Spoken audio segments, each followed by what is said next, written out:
Well, today seems to be an MXGP news day. Not much news as of now regarding the Lucas Oil Pro Motocross National at Thunder Valley, so today we have a bunch of great stories from the MXGP of Germany at Teutschenthal, so I'll be focusing on that. Now, before I get into the news, I'd like to remind you guys, if you want to support me directly, go snag a magazine on the MXNetwork.com. I will now be releasing one race by race for Pro Motocross and hopefully MXGP as well.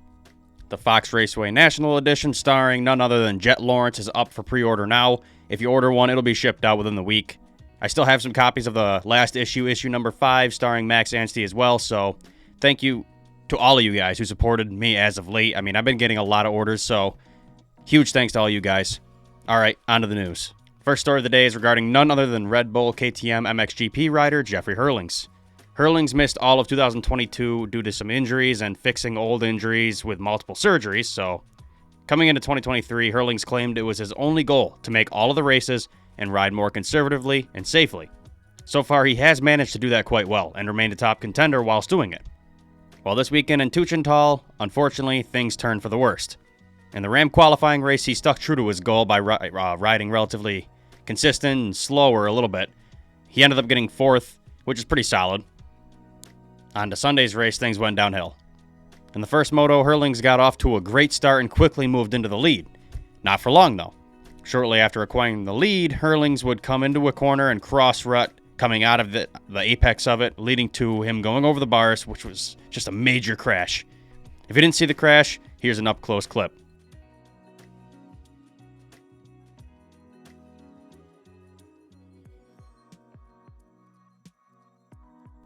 It looks really bad at this angle, and I'm surprised he got up and kept going, but that's who Herlings is. He's stuck true to his character, and he's wicked tough. I mean, he got back on that bike and rode the rest of the race. He was obviously hurt. You could see the pain. It was visible. But Herlings still managed to limp his way to a 20th place finish, earning him 1 point. Now in Moto 2, he ended up sitting it out. They didn't really say if he had any injuries. All they said was he sat out due to neck pain and went to the hospital for medical evaluation. Although we have yet to hear from Herlings himself, KTM did release a statement on this crash saying, quote, "He took a conservative 4th place in the Ram qualification heat on Saturday and then indulged in an entertaining battle with Jorge Prado and Jeremy Seawer in the first moto.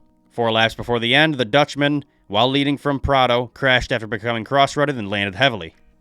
He was able to remount and cruise the rest of the distance to salvage 1 point for 20th, but could not take to the gate for the second race due to neck pain and left the circuit for more detailed medical checks. After the conclusion of the Grand Prix, Jeffrey is second in the standings and 67 points behind Prado." Well, KTM kind of left us without an answer on that one, but I'm sure we'll hear some more stuff later this week regarding the injury. The only evidence that I have that he's fine is he did post a Instagram story recently with him and his girlfriend, and they were messing around a little bit, having fun, whatever. But I doubt he'd be doing that if he had neck pain, but who knows? We'll see in the coming days if there's any more news on that injury. On to our second story of the day, and that is regarding Liam Everts and his very first ever Grand Prix victory. Everts is the grandson of 4-time world champion Harry Everts and the son of the greatest of all time, Stefan Everts, who holds the record of 10 world titles. With Liam winning this weekend, that now makes him the 3rd generation to win a GP. So far this year, Liam has shown signs of greatness, running around the top 5 to podium position most of the year. While in the MXGP of Germany, Everts decided it was finally time to prove that he was a race winner, and he definitely did. He went 2-1 on the day for first overall, beating his teammate Andrea Adamo and another fellow title contender, Thibaut Benestant. Pretty impressive. Now in the second moto, he was in second place following Lucas Coenen. We'll get into that situation, but obviously issues happened for Coenen and he took the lead, thus taking the victory as well. Here's Liam Everts' reaction to his very first victory and him standing on the top step with both his father and his grandfather.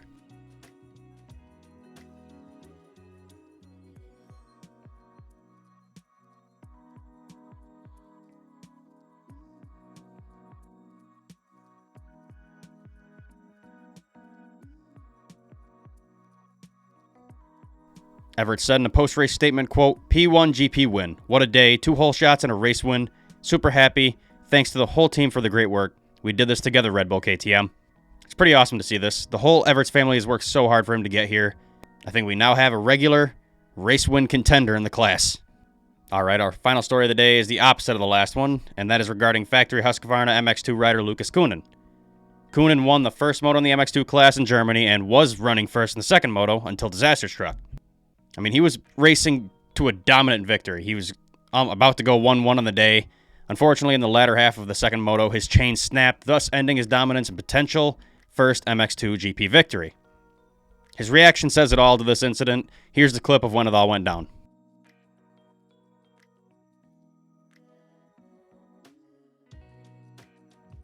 It's clear that Lucas Coenen pours his heart into this sport, and it just really sucks to watch his first victory be torn away from him like that. It's just brutal, but we know how he is. You've seen his style and his speed, so it wouldn't surprise me if next week or the weekend after he would get his first GP win, but we'll just have to see on that one. He will be back with a vengeance, and we'll have a new GP winner soon. Good luck to Lucas Coenen. All right, that's all the news I have for you today. Hopefully tomorrow we have some more stories, maybe on Pro Motocross or MXGP, but yeah, the GP was so dramatic this weekend, I had to bring in a couple stories on that. If you guys enjoy my content, hit the subscribe button on YouTube and follow on Spotify. If you want to support me directly, hit the link down below. Buy a copy of a magazine or two. Thanks for watching. I'll see you in the next video.